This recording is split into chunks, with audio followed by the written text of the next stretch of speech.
Hello, wonderful viewers, and welcome to what is the sixth and final episode in Series 3 of In Conversation with CCW Europe. I'm Simon Hall, your host and industry analyst at CCW Europe, and to bring us home, I'm delighted to be joined today by Louie Davis, Senior Strategy Manager at easyJet Holidays. Louie, welcome. How are you doing first and foremost? Thank you, Simon. I'm feeling bright and breezy. Yeah, we're good to go. I've been looking forward to this for a while, so great to be sat on the sofa here with you. Yeah, me too. Excited to dive into the travel industry today and everything in the world of CX. So to kick off the conversation, though, I'd love it if you could just run us through your professional background and introduce yourself to our audience. Yeah, for sure. So thank you for having me. I'm Louie, and I've got 7 years experience in the travel and hospitality sector. My mission is to develop exceptional products and services to really enhance holiday experiences. And it's something that I'm incredibly passionate about. And the reason being is because to travel is a privilege. It opens doors to new cultures. It provides people with lifelong memories. And it gives people that opportunity for well-earned rest and relaxation. You know, many of us work incredibly hard all year round to save up for those 1 or 2 weeks away. And so it's critical that we as travel businesses get that right. And that's why I'm so passionate about creating brilliant holiday experiences for customers. And to give you a bit of background on my career, so I graduated from university in 2016 and then moved into the Thomas Cook graduate program. I was there for 3 years. I was fortunate enough to help shape some brilliant holiday experiences there. So like driving quality improvement within hotels, developing a sustainable excursions brand. And then I moved over to Premier Inn, brilliant business, had a great time there, working on new room upgrades, for instance, and trading strategy. And then recently I've moved to easyJet Holidays, another fantastic team, and I'm really pleased to be there. I moved there 4 months ago. Wonderful stuff. Great story. Before we dive into the world of CX in the travel industry, I'd love to ask you about your role as a Future You ambassador at the Institute of Travel and Tourism. Can you just talk us through how that came to fruition and what the role entails? Sure. So I'm a big believer in continual learning and ongoing education. I think you can learn something from everyone, regardless of background, so age, seniority, etc. So whether that's, talking to people at industry events, or whether it's talking to your friends or even popping around to my grandma's for a cup of tea. Like, I genuinely think you can learn something from everyone. So that's why I was really keen to become involved with the Institute of Travel and Tourism to be able to sort of help aspiring travel professionals decide whether a career in travel is what's right for them. And the role really came about because I've fortunately earned some industry recognition through TTG, or Travel Trade Gazette's 30 Under 30 program. So one of the directors of the Institute of Travel and Tourism reached out to me to apply for that role, and I was fortunate enough to get it. So that's my good friend Claire Steiner, so thank you, Claire, for that. And then the purpose of the Institute of Travel and Tourism, really the Education and Training Committee, which I'm an ambassador for, is to help students, aspiring travel professionals, really gain a foothold in the industry. And we do that in a number of ways. Firstly, by collaborating with universities on live business projects.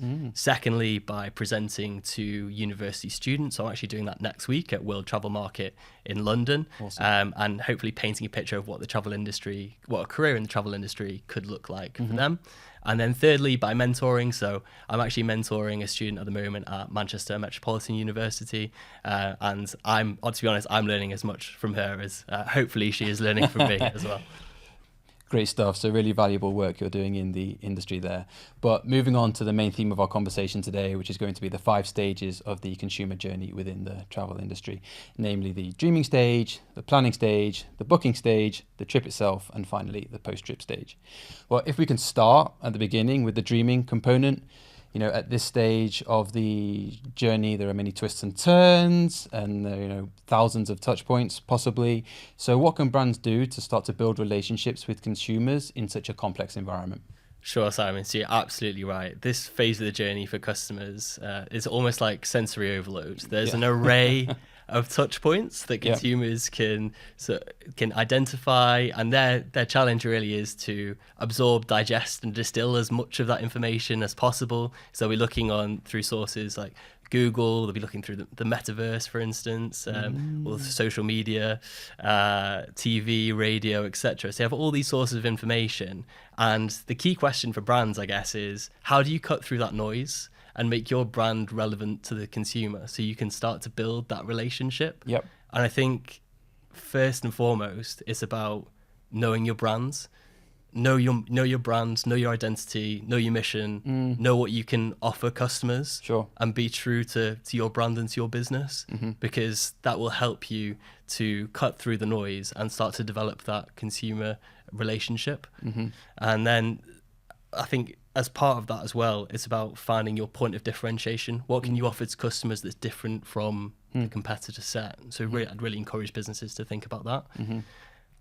And secondly, it's about customer journey mapping. So preempting what customers are going to ask in this dreaming phase. So that could be questions like, what's the weather like in January in Tenerife, for instance? Or it could be, what's the most affordable city break destination? You could even go more granular than that. Like, what's the cost of a pint in Poland, for example? Or what are the best hotels for families? So you get to a point where you can start to preempt what questions customers are going to ask you as a business. And when you get into that phase, you embrace the customer's mindset. You can start to think about, how can we serve up salient information through the right channels to customers?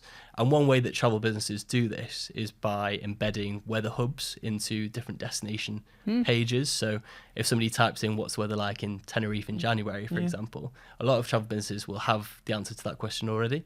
So it's about knowing your brand, knowing your identity, knowing what you can offer to customers. But then it's also about serving up salient information through the right channels at the right time to the customers.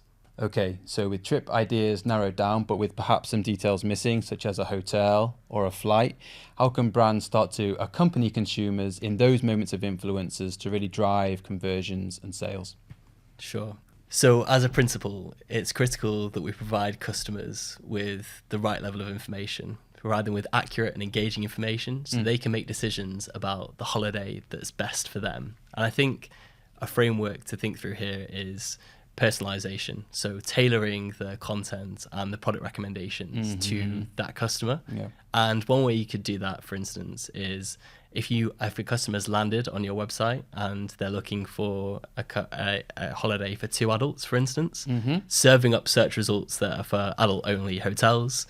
And by way of extension, another way you could do that is if that customer's come back to your website multiple times for that couples getaway, serving up couples getaways on the landing page as well. But further to that, it's about the accurate and engaging content part. So the hotel's details page here is critical. So this is where you're providing customers with information about whether the hotel's on the beach or not, or whether it's got state-of-the-art fitness facilities, etc. Blending that with user-generated content as well as company-curated content is important for lending that layer of authenticity and assurance to customers. So embedding TripAdvisor reviews, for instance, as well as obviously having that company-curated content. And then finally, in terms of sort of conversion, I think it's important to draw on the body of literature that's behavioral economics. And behavioral economics blends elements of economics and psychology to help us understand how and why people make the purchase decisions that they do. So it's about decoding consumer behavior. It's about understanding the science behind why we buy the things that we buy. And 99% of needs and motivations are unconscious. So what are the unconscious bias within the consumer decision-making processes, and how can we leverage that as travel brands?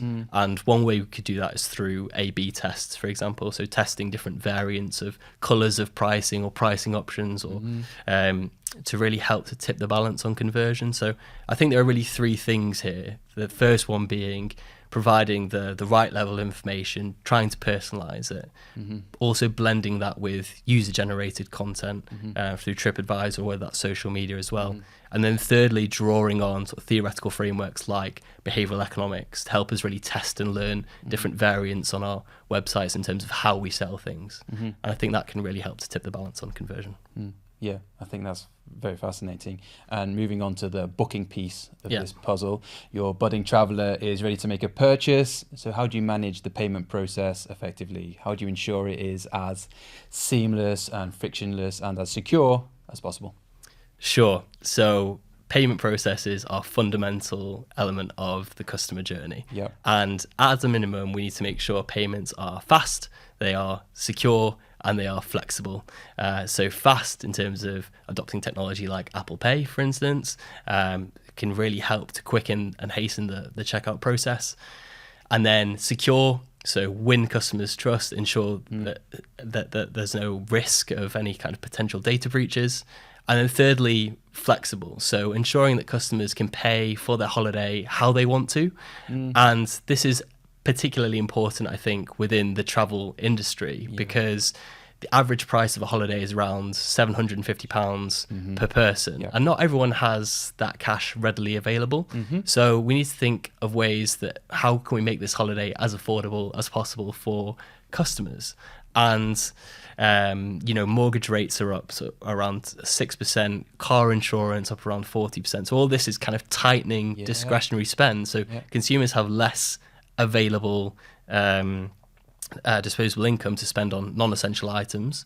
And we're quite lucky in the travel industry in the sense that the evidence from all the consumer surveys from KPMG, PwC, and a couple of others suggests that consumers are willing to prioritize holidays over and above TVs and takeaways. So we're in a really great position in the sense that consumers are still wanting to travel. They're wanting to go out on this and have a well-earned rest and relaxation. Absolutely. And our job is to try and make that as affordable for them as possible. And that could be through sort of low deposit options and being able to spread the cost of the holiday over a number of months as well. So really payments are critical. They need to be fast, they need to be secure, and they need to be flexible. That's great.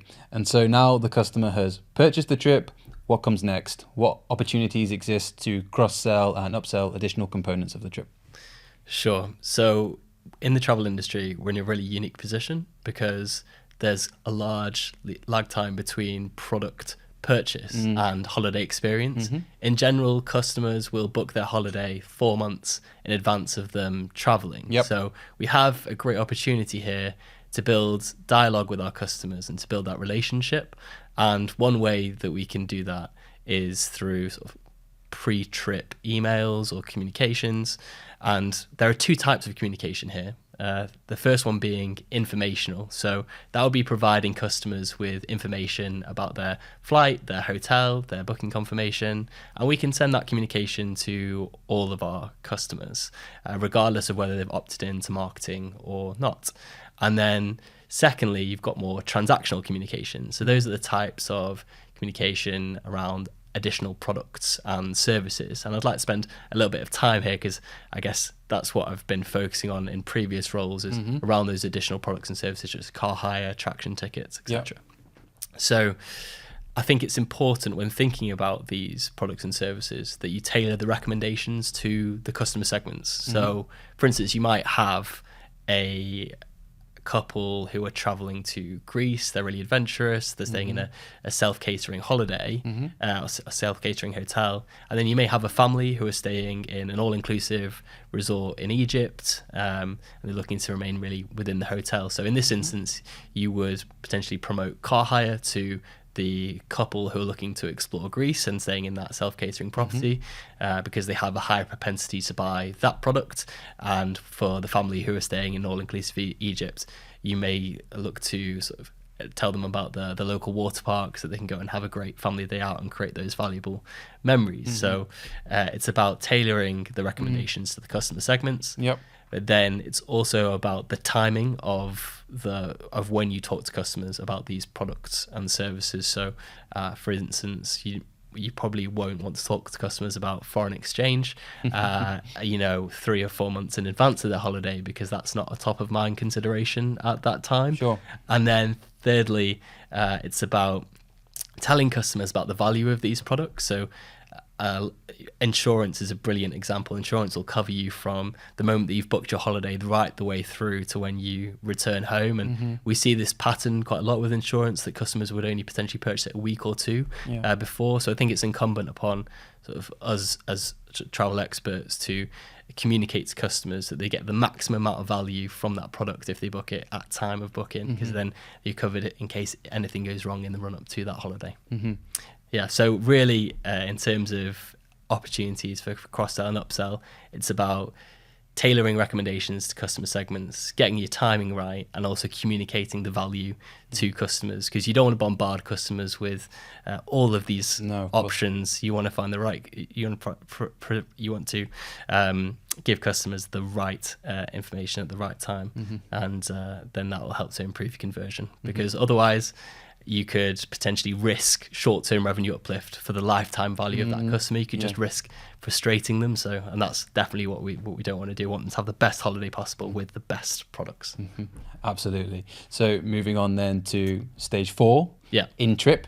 Yeah. Now it's all about monitoring the customer experience to ensure that it is convenient and comfortable and delightful. So what tools and tactics can travel brands leverage to deliver the sort of customized attention that is required there? Sure. So this is the moment we've all been waiting for. You're on holiday. You're in that zone where you just want to have the best possible experience, and that's what we want to provide for our customers as well. So there are 3 core components of the trip, and that's the flight, the transfer, and the hotel. And I think it's really critical that we're very data driven when analyzing these core components of the holiday experience, because you can only manage what you measure. And when we're analyzing these core components, we need to understand what the customer pains, what the customer gains, and so then we can start to identify how we can continually improve these experiences. And you'll often find that the best holidays are the ones that have a really smooth flight that arrives on time, that the transfers are really slick, so you minimize that the time that you're in the airport, and you can start getting on your holiday as soon as possible. And then thirdly, ones where the hotel quality is exceptionally high and there isn't a gap between expectation and reality. You're realizing the product that you booked ultimately, and there are no surprises when you get to a resort. So that's critical. I think we also need to recognize that on holiday, unfortunately, there are times when things don't go to plan, when there is disruption. We saw this summer, the incidents of the unfortunate wildfires in Rhodes, which had an impact on local livelihoods and also tourists as well. So during those times, we need to take bold, swift, decisive action, provide very clear and transparent information to our customers. And an example of this is when I went to I was dispatched as part of the special assistance team to Florida in the aftermath of Hurricane Irma.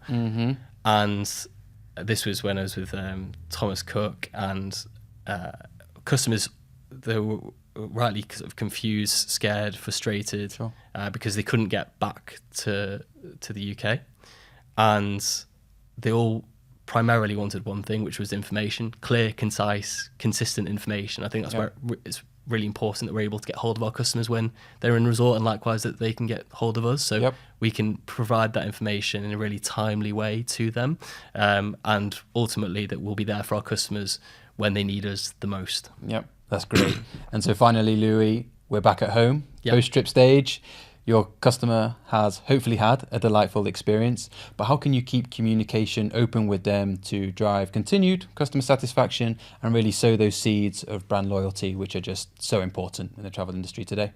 Yeah, for sure. So the post-travel experience, hopefully the holiday blues haven't hit too hard for our customers at this point, but it's a really critical stage of the journey for us because we can learn as much as possible from our customers. So we talked before about being data-driven and managing what you can measure. This is a great opportunity for us to understand what the customer really liked about their holiday, potentially what they didn't like. So a lot of travel businesses will do this by constructing surveys across different stages of the journey, the stages of the journey that we've talked about today. So dreaming, booking, pre-trip, on holiday.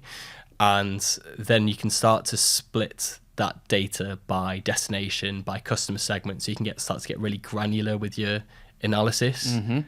So we can start to understand how we improve that customer journey in the future. But I think it's important to remember that it's not just about the post-travel survey. Customers will leave breadcrumbs of data right throughout the journey from the moment that they've booked. So like, what's the conversion rate on that hotel, on the destination, through to pre-trip, what's the open rate or CTR rate on that email, the questions that they've asked in resort. So they leave these breadcrumbs of data right throughout the different stages of the journey. And if we can pick them up and piece them together and create that really longitudinal view of customer experience, then there shouldn't be too many surprises when it comes to the post-travel survey. We should already know what they're going to say, and that's not to take anything away from post-travel survey. We still need to learn as much as possible at this stage, and it's a really crucial repository of data for us, and it will become more meaningful, obviously, the more customers that travel and fill in that response. So critical learning phase for us, and hopefully the customers will start to think about, oh, it was a brilliant holiday, and we should go on another one again soon. Yeah, absolutely. And before we get on to my final question about trends, I'd love to dive a bit deeper into the loyalty piece. It's so crucial in this space where consumer needs and price points often trump any loyalty to a brand, don't they, right? So how can business leaders in this industry create real brand loyalty and drive repeat custom? So there's no question that loyalty is an exceptionally hot topic in the travel industry, and indeed in many other industries as well. In general, it costs 5 times more to acquire a new customer than it does to retain an existing one. So it's critical that we focus on retention and ensure that customers keep coming back to us time and time again.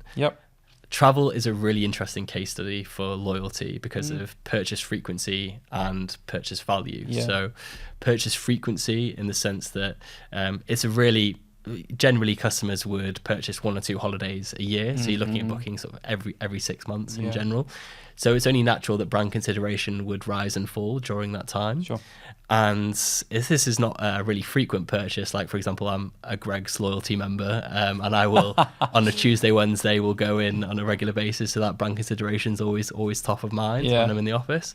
But how do you ensure your brand remains relevant? And I think that when you've got such an infrequent purchase environment, and I think that's really down to creating unforgettable experiences for customers and ensuring that they have the best possible time. So when it comes to rebooking, they think of you first. And then secondly, the purchase value. So you're spending around £750 per person for a package holiday. And consumers will want to spend that money with brands that they trust. And how do you develop trust with consumers? You deliver on your brand mission time and time again. So the business that I work with now, easyJet Holidays, brilliant business, and our mission is to deliver sort of brilliant holidays at unbeatable prices, and we're so confident that we do that we provide a best price guarantee. So if you do find a holiday that's cheaper elsewhere, then we'll match that. And I think that's a clear sign that we deliver that value time and time again, and that helps to build consumer trust, and then the consumers will likely recommend us to their friends and family. So it becomes like a virtuous cycle of trust. The more consumers trust us to deliver on our brand mission, the more they are likely to promote that holiday to their friends and family, and the more their friends and family are likely to trust us with their holidays. So in terms of loyalty, I think it's about providing brilliant customer experiences. It's about delivering on your brand mission to develop that trust, and ultimately just keeping really true to what you want to deliver. You want to deliver brilliant brand experiences or customer experiences. Sure thing. And to conclude, Louie, I think it's safe to say that the travel industry is rebounding strongly and differently after a few years of tough struggles. So against that backdrop, what is the one thing that you're most excited about in this space over the next 12 months or so? Sure. So I think as a travel industry, we can be really excited about the future. I think we've moved past the recovery phase of COVID now. We're very much focused on the future. You've seen air passenger traffic return to where it was pre-pandemic across most major airports in the UK, which is a really encouraging sign. So now we're focusing on what's next. What are going to be the key trends and topics and themes that help to shape our industry over the next year, 2, 5, 10. So one of the things that I'm most excited about is AI, and specifically generative AI. Yeah. I was at a conference last week in Turkey, the Abta Travel Conference, and AI was a key theme there. I've looked at the agenda for World Travel Market that's next week, and AI is again a really consistent theme. And when we say AI, I mean specifically generative AI, so the ability to create novel forms of content. And I think that will have an impact on, I see it in 2 ways. The first one is front end, so customer facing impact. So ChatGPT, which launched in November last year, has the ability to create travel itineraries within the space of seconds. So I think I asked it for a travel itinerary to travel to New York, and it was able to come back with restaurant recommendations, hotel recommendations, things to do, etc., within the space of a very finite amount of time. So I think that will help to shape the industry to an extent, but then also back office, so the communications that we have with customers. So for instance, listening into customer calls and messages, analysing the sentiment of that customer call, and then providing recommendations for how to reply to that customer query or question. So it's incredibly powerful. And I think we're just learning how to harness that technology and how to really optimize it within our industry. So that's definitely one to watch out for. I'm certainly excited about the possibilities of generative AI in the future. Louie, great way to finish. A whistle-stop tour through the world of CX in travel industry today. Really appreciate you coming on. Thanks a lot, Simon. Thank you. Cheers. So that brings to a close this episode and indeed this series of In Conversation with CCW Europe. But please do stick around on the CCW Europe website and social media channels where you can catch so much great content related to the customer experience and customer management. Thank you once again to Louie for joining me today. Thank you so much for tuning in, and until next time, goodbye.